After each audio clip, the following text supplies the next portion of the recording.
And I think we're live. What's going on, guys? Rich Schnyderite, publisher of the Night Report, aka Rutgers Rivals site, joined by Clayton Sayfie of the Wolverine, aka Michigan Rivals site. Clayton, what's going on, man?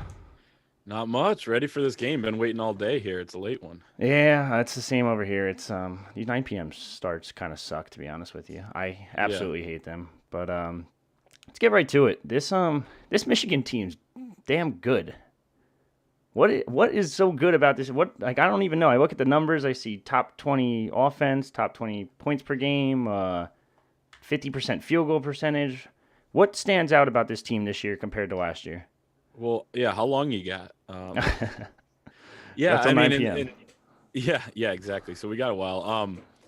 Yeah, I mean, a lot really stands out about this team, and it's interesting because the expectations, this was a team that was ranked number 25 in the preseason coming in. Lots of question marks, guys that Xavier Simpson, John Teskey, that you were familiar, watching against Rutgers and the rest of the teams. They're Rutgers gone. fans know those names too well. Yeah, exactly. So, and same with the rest of the Big Ten, and those guys had a lot of success. They're actually the two winningest players in Michigan program history. Mm-hmm. You bring in, a fifth-year senior transfer point guard in Mike Smith, who has done an incredible job. He led the Ivy League in scoring last year, just under 23 points a game at Columbia. You bring in Sean D. Brown, a transfer from Wake Forest, some solid pieces. You bring in a freshman center in Hunter Dickinson, a 4-star kid. Phenomenal. So, lots of talent, lots of good potential, but you didn't know how it was going to all fit. Mm-hmm. And that's where I kind of bring Juwan Howard in and give him credit because he's done an outstanding job in his second year of kind of giving this team his own feel. They're bought in. The buy-in is, beyond, I could even imagine in a second year under a guy like Juwan Howard. So he's done an outstanding job. And then, like I said, the talent is good. Like, those guys are good players. You add that to Isaiah Livers, who's an elite shooter, Franz Wagner, who's going to be a pro on the wing as well. Eli Brooks is an elite defender in the backcourt. So it's kind of all the pieces meshing together. I think that's kind of the story this year for Michigan. You had 6 guys coming in, 4 freshmen and 2 transfers, and it's mixed perfectly together. But yeah, and then we could talk about, any more specifics as well. Yeah, let's get right into it. I watched a couple film clips, whatever you want to call them at this point, of highlights even. Hunter Dickinson, that kid is phenomenal. He's good on the glass. He's good defensively. There was no adjustment period for him as a freshman, or he just kind of came in right away and just took the job by the storm, I guess? I don't know the word. Yeah, so it's been crazy because he actually didn't start the first 5 games of the year. It was fifth-year senior Austin Davis, who's been a solid piece for this Michigan team. He was asked to come back for his 5th year late last year, and he was ecstatic. He's been a program guy, all in.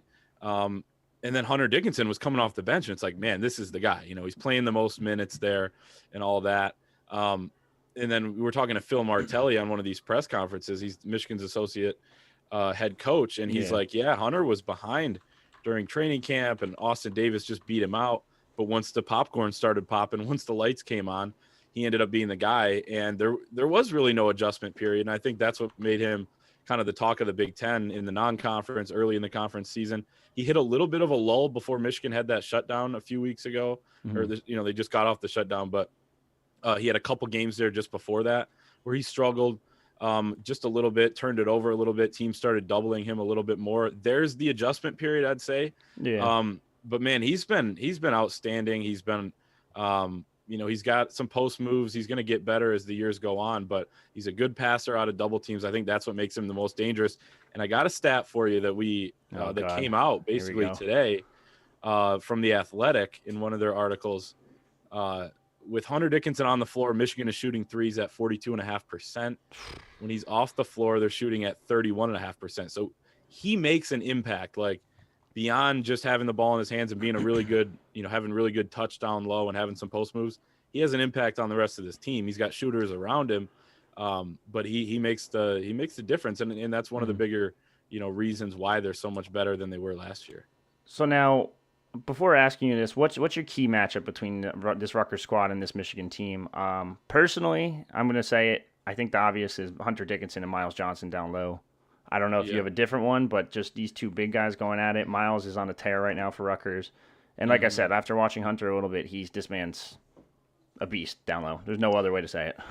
I like that matchup. I think that's going to be fun. And both guys, I think Miles Johnson had 5 offensive boards last game against Northwestern. Hunter had 4, and they were all in the second half. And one of them was a clutch one to kick it out to Isaiah Livers for a big 3 for Michigan to take the lead against Wisconsin in a comeback win. That's where I'm going to go with my matchup is going to be Isaiah Livers against Ron Harper Jr. That's an interesting one. Yeah, that's a fun one. They're similar players in a way. Livers is a better shooter. Harper has 15 pounds on him, though. Yeah. And I like the matchup. I think it's going to be fun. They both average around – Livers is at 15. Harper's at, 16.2 points a game. Something like that. So I think that's going to be an intriguing one to watch. They both do things a little bit differently, but they're similar in a way where they're that true, college basketball 4 right now for both teams. And, I'm glad you said that because my entire site likes to think that Ron Harper Jr. is not a 4. They like the prototypical 6'10", 6'9" power forward that can bang down low with other bigs. But I don't think a lot of people understand that this is today's game. This is how it works. You have to get out. What do they think he is? They think he's like a 3. I'm like, he's not quick enough by any means. Okay. Yeah, I think it's more height on the now. System, I guess. Yeah, I feel like so many guys nowadays, or I guess back in the day, still see that 4 role with a height. I don't even know what the word is. You have to have that certain 6'9" to 6'11" type height to be a 4, but no, that's not it anymore. And I'm glad you said that. That made me feel better.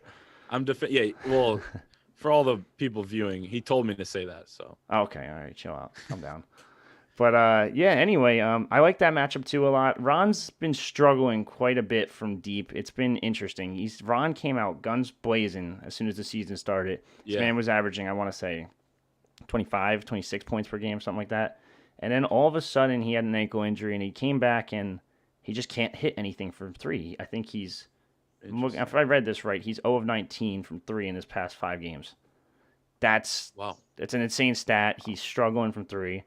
Me and my beat writer, Chris Nowalski, talk about it all the time. It kind of looks like he's just starting to force stuff a little bit. But again, I don't know. What's your opinion on this? How do you get out of a slump if you're a shooter?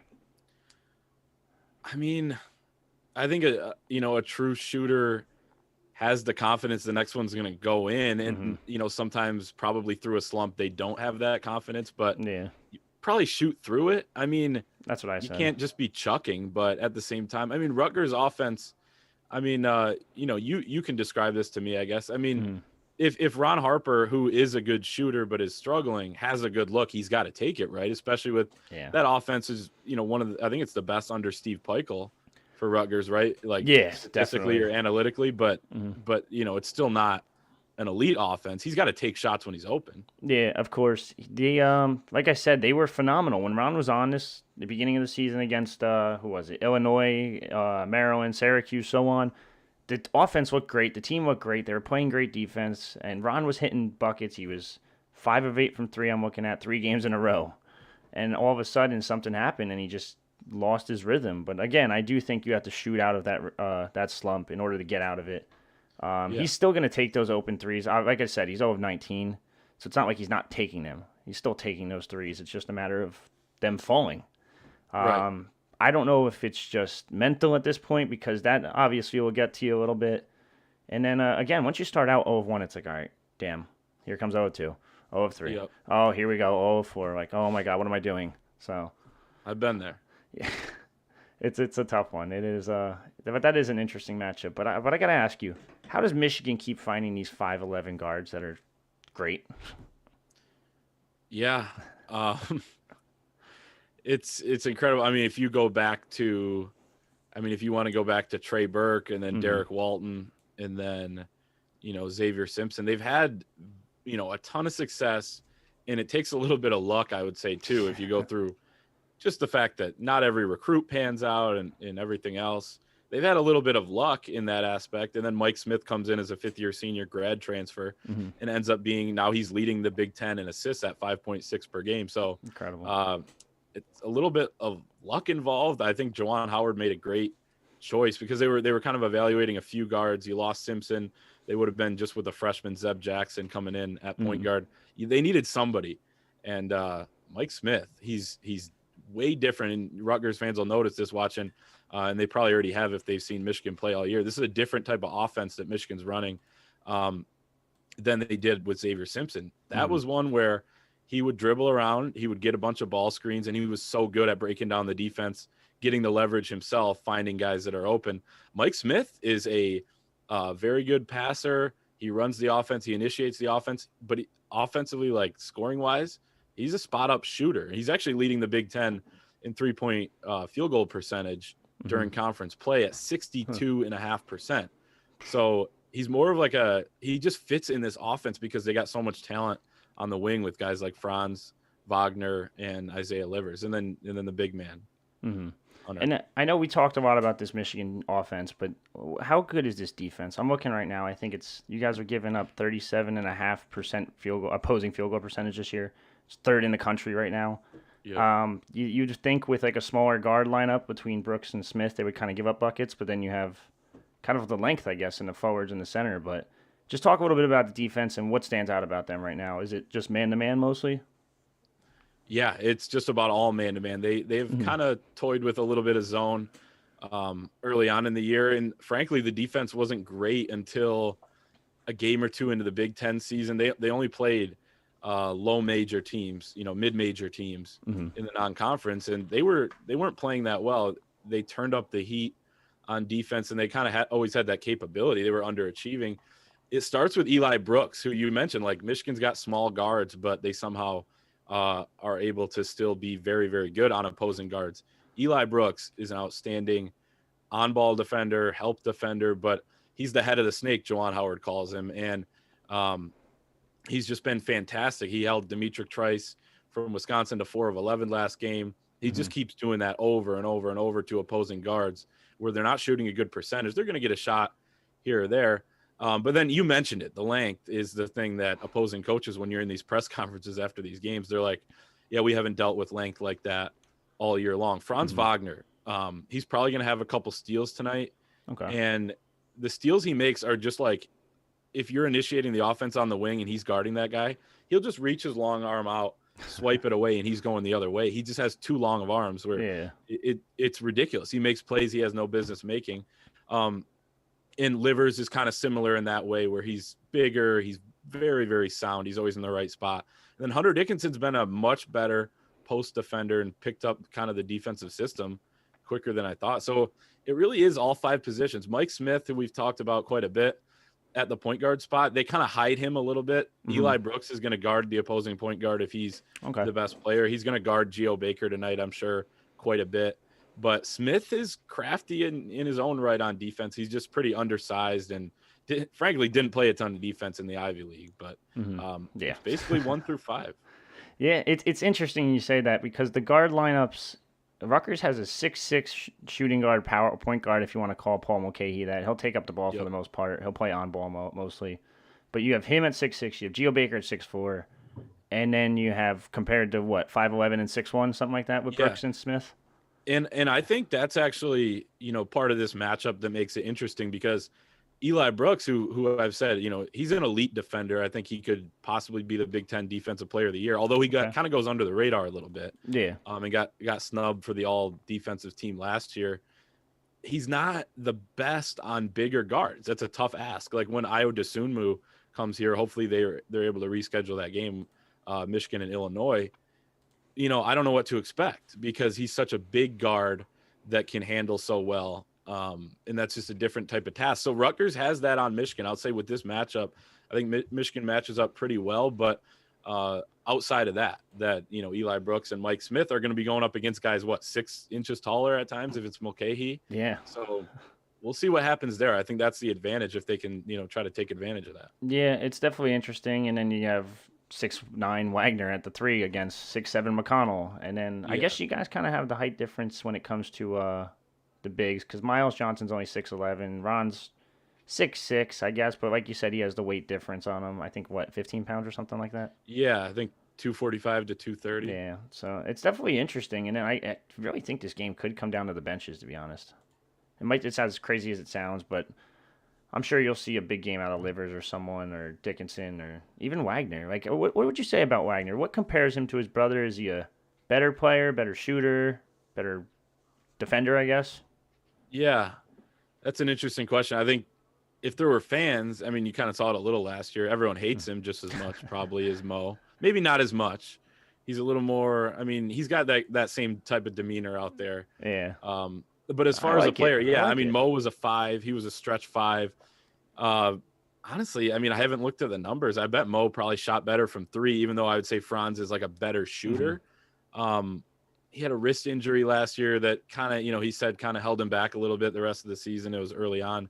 And then this year he's shooting 33% from 3. It's not great, but man, he defends. I mean, John Beilein used to openly be like, yeah, Mo's got to defend better. He's got to stop fouling. Franz Wagner is an elite defender on the wing. Like I said, he's going to make some plays probably tonight where you just don't, he has no business making that play, and he's going to make it. So I'd say it's the defense that probably sets him apart. Franz is more of a, slasher and goes across the lane and has kind of a running flip shot, you'll see. So but I like them both. I think people think that Franz is probably the better pro prospect going forward, but we'll see if he, comes back for at least another year.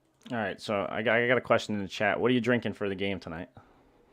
Probably water, man. We gotta cover come games. on, man, right here. Nice little Miller for me, But anyway, I'm jealous. Yeah, I mean, I gotta have one at least. It's Thursday. It's been a long day. We have a ton of snow over here. I hate it. So yeah, we have a lot too. I can only imagine. It's not fun. But anyway, so what would you say the biggest strength of this team is? I know you kind of have touched on just about everything between offense and defense, but what was the number one biggest strength about this Wolverines team? I'd say the balance. I mean, that's kind of a cop-out because then you can just talk about everything we already have talked about, but as the strength. But just the fact that there's options on offense. Like we talk about Dickinson, they can throw it to him, and he can get a pretty good look, and he's got great touch around the rim. He's got a couple moves. It's funny, you'll notice if you watch him all season, obviously I have, he goes back to the well with the certain moves that he's comfortable with, and those are going to expand as his career kind of goes forward. But you can throw it into him and get a bucket. You can throw it to Franz Wagner on the wing, and he can kind of slash and find something. You can kick it out to Isaiah Livers, who moves really, really well without the ball. Mike Smith, like I mentioned, is a spot-up shooter. Sean D. Brown, a guy that we haven't mentioned much, is off the bench, averaging 20 minutes a game. He'll kind of play as kind of the backup 1, the backup 2. Then they shift over the 2 to the 1, and he just plays the shooting guard spot and comes out and just hunts shots off the bench. Brandon Johns is a forward who is inconsistent but can do some things, the athleticism, and then the defense. I mean, the number one thing about this team outside of the balance on offense is the defense as a whole, and just the fact that they're kind of suffocating at times where you can't get in what you want to run. I think with Rutgers, who isn't a great shooting team, they're going to pack it in a little bit like we saw last year, where they can sag off just a tad and kind of muck the game up a little bit and try to make Rutgers force some things, and that length will be important. So there's a lot to like about this Michigan team. They haven't hit that adversity patch yet. They had the one game against Minnesota, but it's tough to nitpick this team right now. We were doing a podcast earlier, and I was nitpicking some of the rotation stuff, and I was like, man, if this is what we're talking about in almost late February, it's not bad. So I gotta ask about it. That Minnesota loss. What the heck happened there? 18-point loss to Minnesota. I don't know what to say there. They didn't have Eli Brooks. He was out in that game. He had lost a tooth in the game prior. Is that the excuse that fans are using, or is that is that like legit?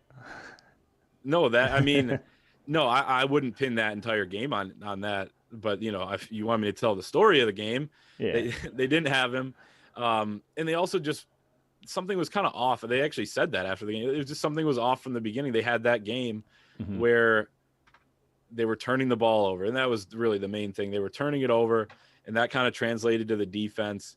And they haven't really let missing shots or turning it over on the offensive end affect their defense outside of that game, but it did that game. Hunter Dickinson turned it over 5 times.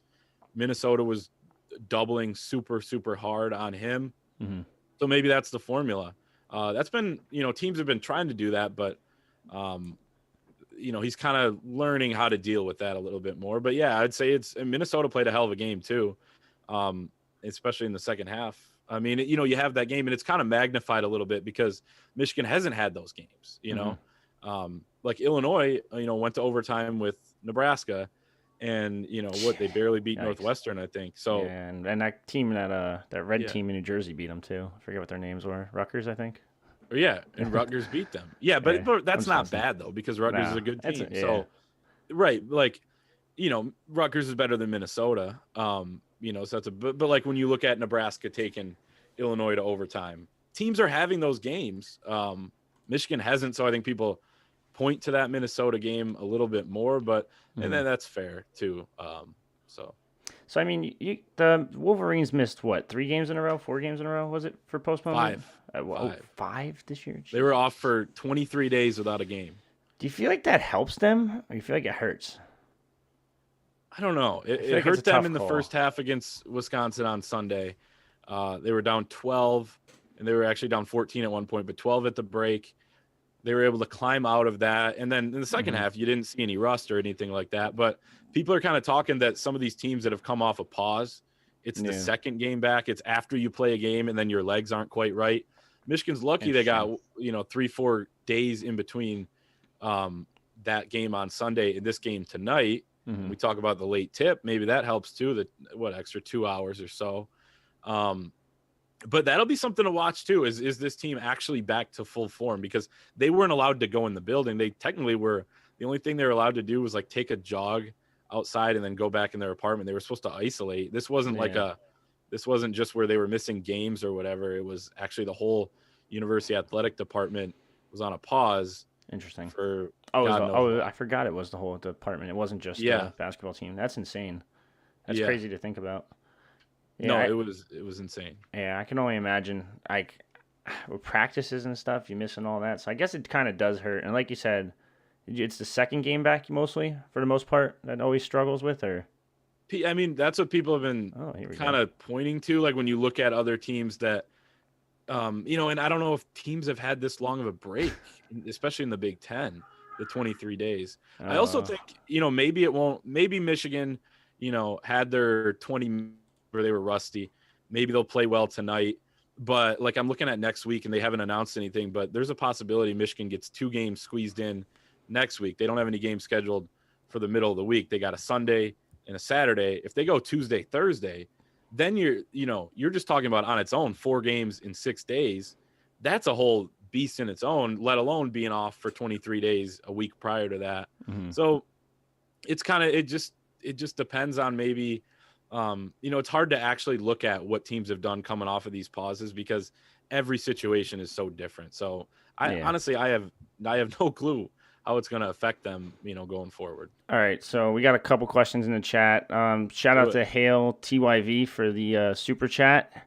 This is an interesting one. I have a feeling you're going to laugh at this one. What's the worst take Clayton has read on the Michigan forum this year? That I've read? Well, I've certainly written a few bad ones. I feel you on that one. Man. I don't know.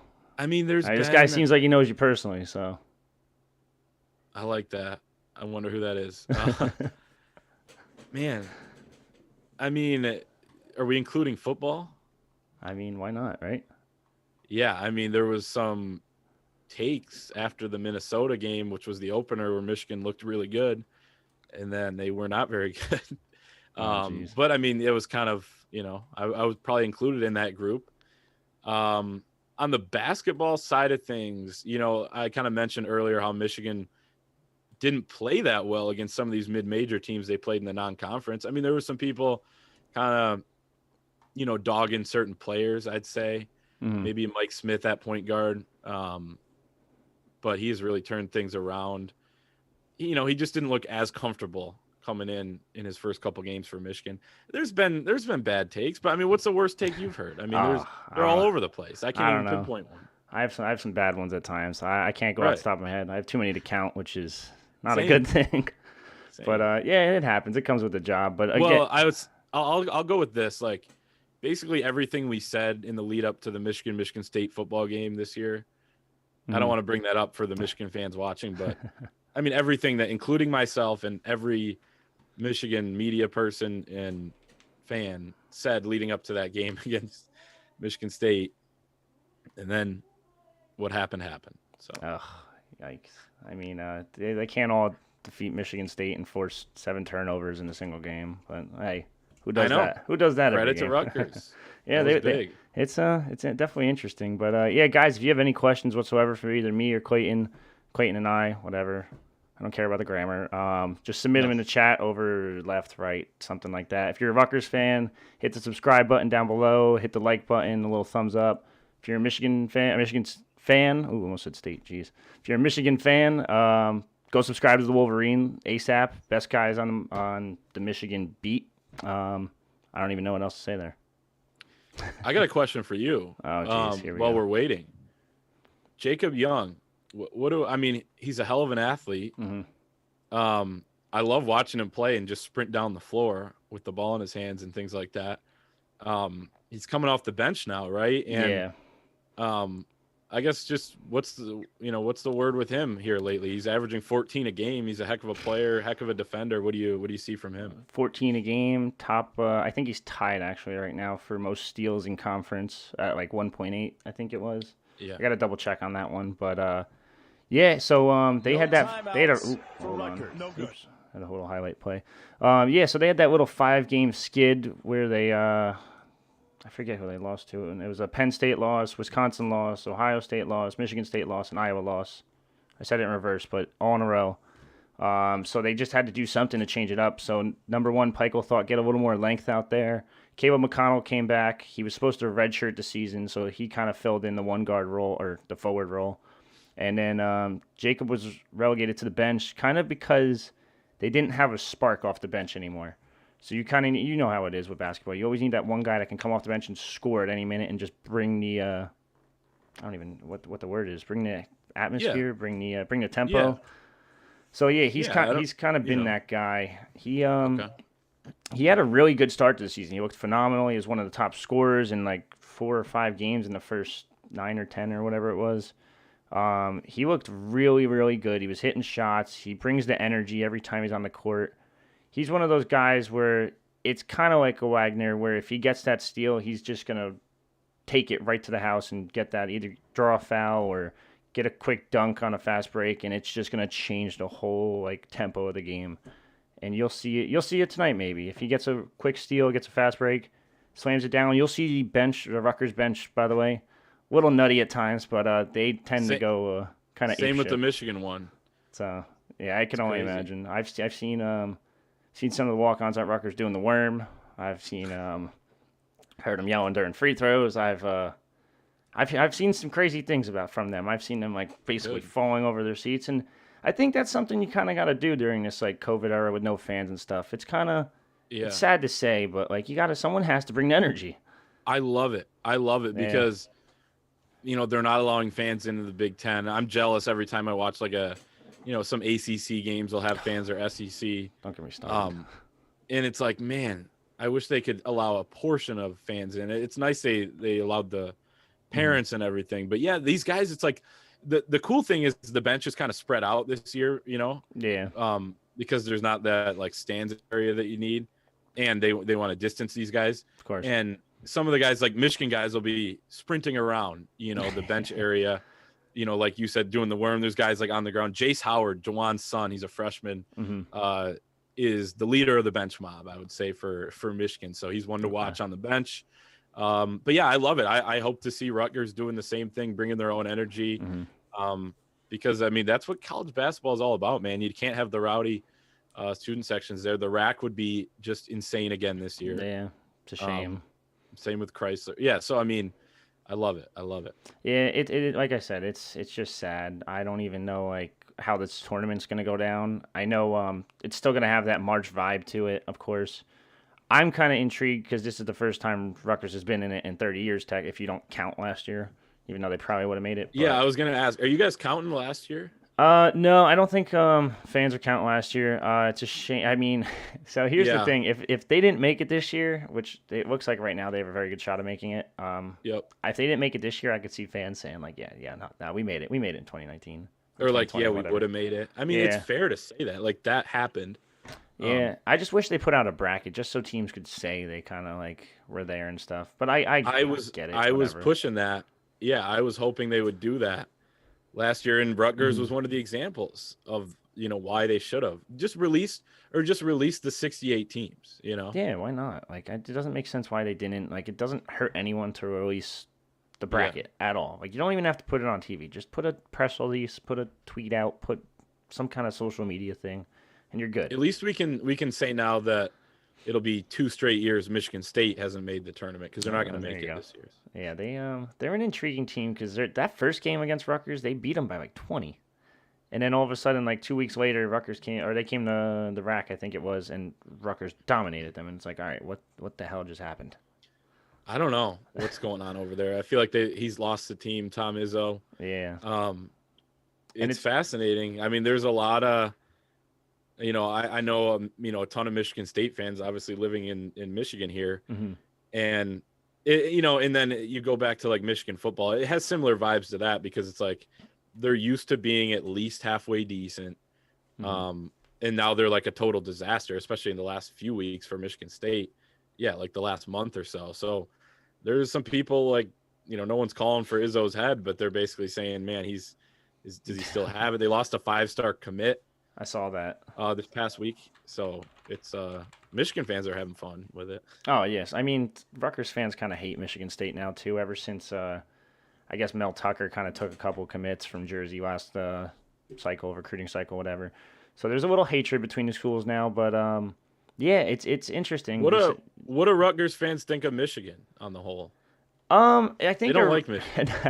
Originally, it started out as kind of like a big hate thing, and it was because Jim Harbaugh is kind of a dick. Let's put it like that. I mean, I think you can. You said that. All right, that's fine. We'll let that slide. He ruffles feathers. Yeah, he's interesting. He's intriguing. I'll tell you that much. I don't know if he has lived up to the hype of Michigan fans, but he's intriguing. But anyway, that kind of started it. Then there was one post game, and everyone here knew Rutgers was bad in football. Then he called Chris Ash Rob Ash, and everyone like jumped on that. They're like, well, he doesn't even know his goddamn name. This is ridiculous. And everyone's like, no, he definitely did that on purpose. He's just a dick, blah, blah, blah. So, I don't know. There's not really much hate anymore. I think that you could definitely sense I shouldn't say rivalry, but because obviously Michigan has the rivalry of rivalries. But I do feel like there's kind of like a little butting heads back and forth. You saw it last year at MSG between the basketball teams, even the wrestling teams. It was a solid crowd for that. Yeah. And then when the Wolverines came to the RAC last year, you kind of the same atmosphere. I think Rutgers is at the point where they just want to get that win versus Michigan. They've never done it before. They're 0-12, 0-13, whatever it is. They're kind of under Peichel. They've been breaking those streaks or records, whatever you want to call them. And they just did it with Michigan State, beating the shit out of them, 67-37. It leads back to Izzo being a big question mark. But yeah, Rutgers fans just want this win. They want to be able to say they beat Michigan and then go from there and see what happens, I guess. Yeah, I can sense a little bit of, I mean, okay, like Rutgers, I feel like was the punching bag for a couple of years there in football and even basketball. So it's like people like to poke fun, and they've gotten respectable. I really like Steve Peichel, and I think Greg Schiano's off to a really good start on the football side of things. But striping out the birthplace in 2016, I think that kind of like, I don't know why. And then fencing the Garden State was the Chris Ash thing too. Yeah.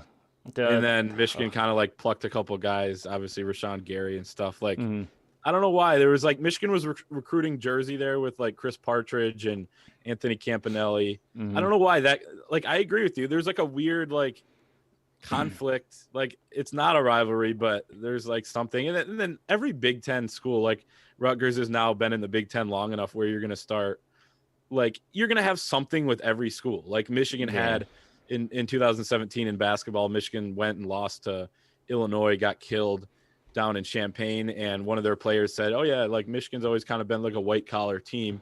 Next thing you know, that's the bulletin board material Michigan needed to turn its season around or whatever. Obviously that was kind of the talk of all the fans and everything. Michigan wore blue uniforms at home, which those are their road uniforms because they're blue collar the next time around against Illinois. So like, that's just one example of like, there's always going to be a conflict between every Big Ten school. And there certainly is that against Rutgers. I could feel it last year. Rutgers wanted that win against Michigan so bad. Michigan, I think going into both of those games, it would have been interesting to see what happened in that Big Ten tournament game that never happened. I know. It's hard to beat the team 3 times in a row. It's very hard. It is. That's what they say. So that would have been I don't intriguing. have the data. But. Yeah, but I kind of understand what you're saying, that with like every team there's like a little animosity. You can kind of sense it between Rutgers and Iowa now, between Iowa hitting a bank shot game-winning 3 2 years ago and inside the rack. So that kind of started it, and then all of a sudden Luka Garza's kind of seems like a dick too, but that's just my opinion. Again, I said it. I'll take the blame there. But I interviewed him in the locker room last year at Chrysler. He was nice. I mean, he had put up a nice guy. He had put up 44 points on Michigan in a loss. That will do it. That will make you smile. Yeah, in a loss. So he was happy. Yeah. But no, he seems fine. I mean, yeah, but Iowa, I feel like, has some animosity. Every team kind of doesn't like Iowa.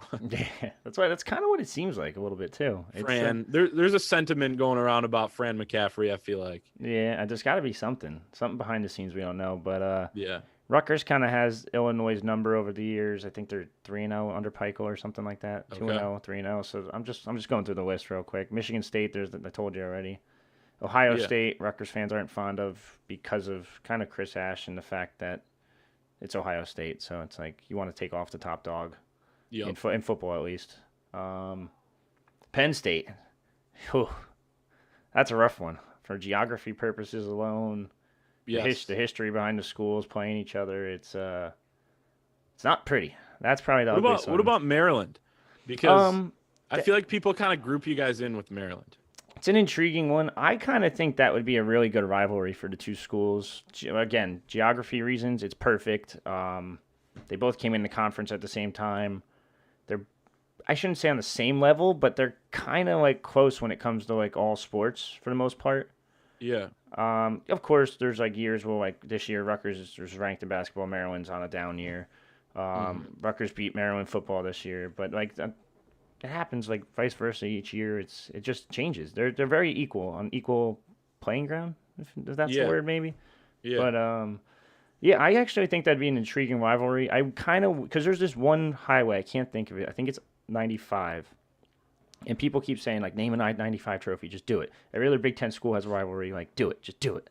Do it. I don't see what I don't. It just doesn't make sense not to. But yeah, it's an intriguing one. I don't know if there's a lot of hatred. It's just more or less they're like both there, same conference. They're joining the same conference at the same time and all that stuff. But it's always going to be like Maryland and Rutgers. Like there's just something about them, like their geography. Like you said, joining at the same time, being the late additions is a big one. Yeah, because I feel like from our view, I guess. I guess from a Michigan point of view, was that kind of the view towards Nebraska when they first joined, or? Well, they joined alone. Yeah, that's true. But I mean, like, I think it was like, hey, you're the new guys. Like, go to the corner. Yeah, Michigan doesn't like Nebraska. Nebraska does not like Michigan. They kind of have some history themselves with the 1997 where Michigan won the AP poll and the coaches voted for Nebraska, and so they kind of split the national championship. Okay. Scott Frost was the quarterback there. He was lobbying for Tom Osborne to get a title. So there's like all this underlying stuff with that. So, and I think Nebraska is just kind of easy for a lot of people to hate, I feel like. So, like, I feel like most teams, they're kind of like Iowa in a way, too, but maybe worse in football that, everyone kind of laughs that Nebraska hasn't gotten good yet. Yeah, it's that's another one. It's just like, what the hell is going on over there? But, yeah, if you guys have any questions, we're starting to run out of time here. Submit them in the chat to my right, left, I don't even know. It's on one of those sides. There's a giant chat right there. Submit some questions for either me or Clayton. We'll try our best to answer them as good as possible, as well as possible. I really think this game's going to come down to the wire. I know the spread's down to 9 already. I think it opened at like 11.5 or 10, something like that. Yeah, I think 10 and a half maybe. Is it down to 9? It's down to 9 when I was looking an hour ago, right before we started, 45 minutes, whatever. Are you ready? This is gonna be a late game already. Are you ready if this one goes to triple overtime? I really hope it doesn't. I don't want like it football to. though. Yeah, that was a late night. That was interesting. I there's some questionable calls on Rutgers' end there that like rightfully criticized, but they could have won that game. I feel like they very easily could have won that game. They just the field goal, Victorio Ambrosio. Yeah, it's an all-time name. It's everyone says it. It's insane. And there's stuff like that. That's one of the things they used to say on TV every single game. And now you'll hear it tonight on the FS1 or Big Ten. FS1. You'll hear it tonight with them, and they'll be like, "Oh, Miles Johnson's an engineering major." And did you know Mulcahy's from Bayonne? Did you know that? Did you know the bingo board? Get the bingo board out. They used to do that. Someone started John Beeline's never been an assistant coach. Charles Matthews transferred from Kentucky. Duncan Robinson played D3. I mean, they're just every school has their bingo board. It's insane. Like I could, if I played that game. There's actually it's not a bingo board. It's actually a drinking game. So you got to take one sip per whatever it was. Someone put it together. It's if you ever had to play that game, and I got to see if I can find it and tweet it out. But if you ever had to play this game, you're probably drunk by like 10 minutes into the first half. Yep. It's insane. I feel like they have no new material, and it kind of sucks. I know. Whoever's feeding them, I don't want to I'm bashing them. I just don't care anymore. Yeah, whoever's feeding them the notes, like whoever their producers are, I don't want to say anything. I hope no producers are watching. Hey, I mean, if you are watching, I'm gonna bash you. Stop saying the same thing over and over and over and over. Yeah. But like I said, it's gonna be interesting. Who's the leading scorer for each team? And all right, we'll get the final score predictions in a second. But who's the leading scorer for each team? I don't know if you want to pick the Michigan side, I pick Rutgers, or vice versa. Oh, predicting who the leading scorer is. I like it. Do you want to do? Yeah, it's up to you. You want to do vice versa? You want to pick the team you cover, or both? All right, that works. You could do that. I'll go with. Man, it's a tough one. I don't know. I kind of feel like Geo Baker might lead Rutgers. Mm-hmm. I've always liked watching him. I've liked his game. I wish he's gotten a little bit better throughout the years. I feel like he's kind of stayed the same a little bit.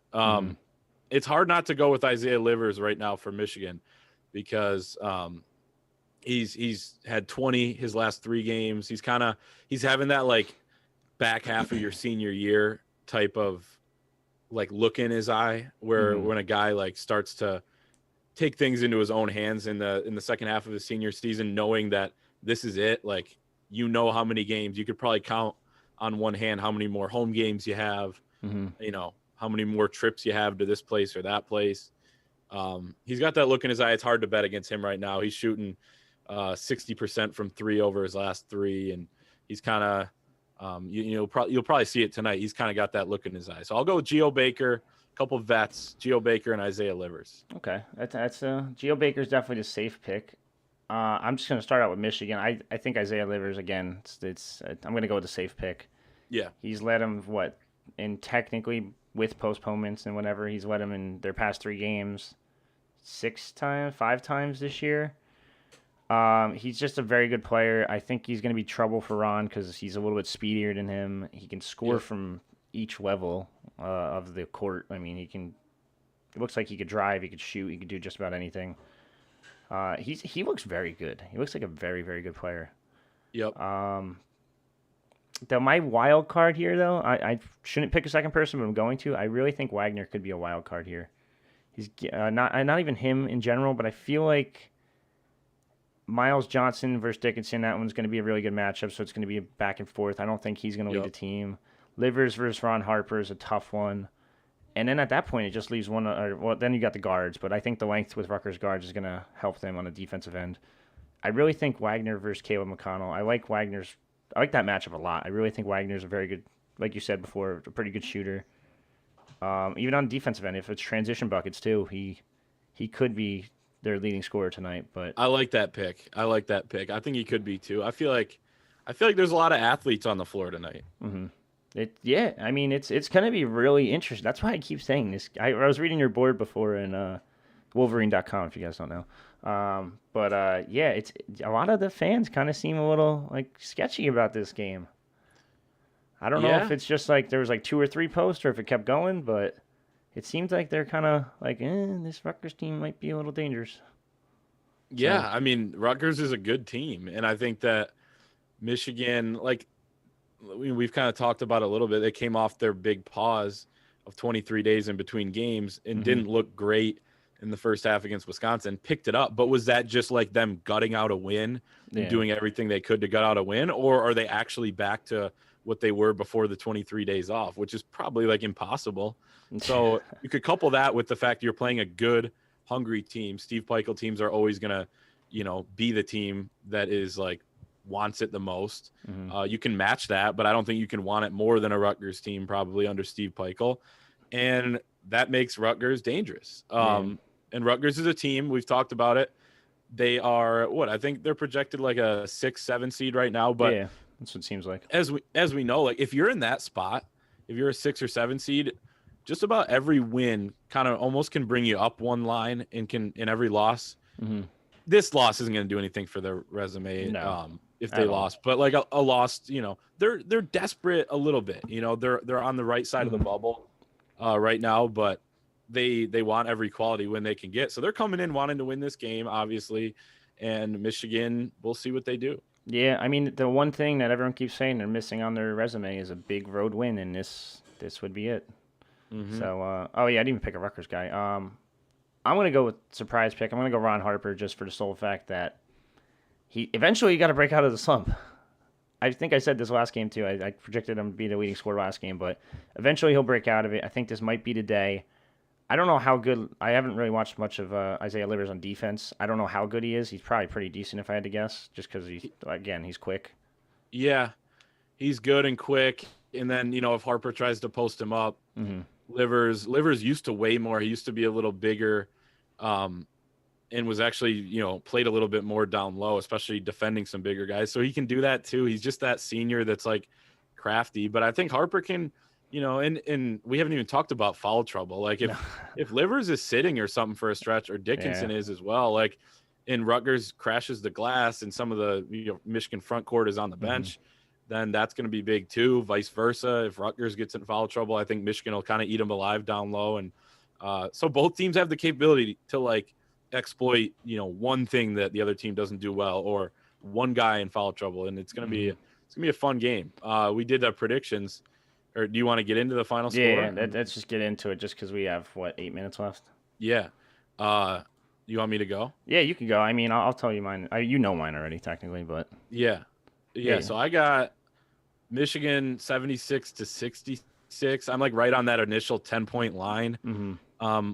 It was just so like I wouldn't bet this game if I was gambling. I'm not touching it. Yeah, it just feels about right at like 9 or 10. Just from a standpoint of like if it was 5, I think the easy pick would be Michigan because this team's been so good all year. Like I'm not gonna go against that. But at the same time, it shouldn't be 12. I think it's right about within striking distance where it's going to be basically, wire to wire within striking distance all game long. And Rutgers has the capability to win. Their teams are never going to back down from a fight. I don't think Michigan will either. And, should be fun. It just could come down to a bounce of the ball too. Yeah. That's why, like, when I first sent you my prediction earlier this week, I'm like, damn, that spread opened up at 11. Like, man, I thought I was really good with this stuff, but apparently not. Now it's down to 9. Mine was an 8-point Rutgers loss, so 72-64 Michigan, I'm predicting. But now that it's kind of closer, I'm kind of like, all right, maybe I am pretty good at this thing. But, like you said, this ball could go either way at the end, and it could come down to a last-second shot. It could come down to Dickinson versus Johnson or Livers versus Harper in the end, which would be a really cool matchup in the end to watch, by the way, if it was to happen. But, I don't really know what to expect because this team's had its hit lumps. It's had that 5-game losing streak. It's bounced back and then suffered another loss to Iowa and bounced back again. This team won't give up at the end of the day. That's one of the biggest things with Steve Pikiell's teams. Like you kind of said, they're always going to be fighting. They're always going to be there. They're going to be a pest the entire game to you. It's going to be tough. This Michigan team does not miss, and that's probably the biggest downfall here is that they shoot 50% from the field. So I mean, they just the multitude of options I think makes it the biggest threat for this team, and it makes them super hard to guard. What's the biggest thing you've seen Rutgers, like they had that 5-game losing streak? What's the biggest thing that's changed, I guess, since then, or how do you see, like, how have you seen that make them a better team, I guess? I'd say I don't know if it makes them a better team for going on a losing streak, but no, but I mean, what did they learn? Like, what are they doing better now? I think the lineup change was big. I think they didn't really have a spark off the bench because they had Mathis and Young both in the starting lineup with Gio. Gio on ball isn't really that. I shouldn't say isn't that good, but he's not as good as Gio off ball. Gio off ball can move around, get around screens and stuff, get open, stuff like that. But Paul Mulcahy taking up the ball is a big difference. He's been a monster in just everything. You'll see him tonight, and you'll think he's the scrappiest player ever. He doesn't put up crazy stats in the box score, but he'll bang down low for boards 24/7. He's 6'7", so he can guard anything from a 1 to 4 technically. We've seen him guard 4s this year. His vision's actually incredible. He has very, very good vision. He can make the tough passes. You'll see him drive and do like a weird no-look kick, and all of a sudden it's like, what the hell? Where'd that come from? But okay. He's intriguing. I think just changing the starting lineup again around number 1, keeping the bigs out of foul trouble, getting Cliff Amarugi back, who missed a couple weeks during that span to injury. Just having a backup center to Miles is huge too. When he doesn't have a backup center, they have to play their third string guy, and he's not as good in Mamadou Ducour, but it's tough. But I think foul troubles was one of the biggest issues, and it came down to team morale too. You could see these guys, like I was kind of mentioning before, they'd miss a shot, like they were shooting 50% from layups at one point. So it's just like, what the heck are you doing? Mm-hmm. They'd miss one, and you'd see like everyone with their head down, walking down the court, play defense, and it's like, what? Are you, like, no, up, like everyone pay attention. Like, I don't know how to describe it, but it's just kind of a turnaround. It's like when you're down, like really down, but when you're up, you're like really high. So it's like, I don't know. The whole morale of that team kind of just turned around big time, and kind of got them back on the winning track for now. So we'll see what happens tonight. But yeah, I mean, 5 out of 6, nothing to joke about. It's pretty good. So. No, I mean, 5 games in a row losing, and then 5 out of 6 winning. The only loss is to Iowa, who is a very tough team regardless. I'm intrigued by this game because if they can get this win, it could give them a lot of momentum heading into the Big Ten tournament and even the NCAA tournament. So yeah, But yeah, I guess should probably get ready for game time. Got 3 minutes left until tip off. All right, guys. Thanks everyone for joining us. I'm Rich Schnyderite of the Night Report. Clayton Sayfie of the Wolverine. Check out both sites, Michigan, Rutgers. Let's see what happens. Yeah, thanks for having me, man.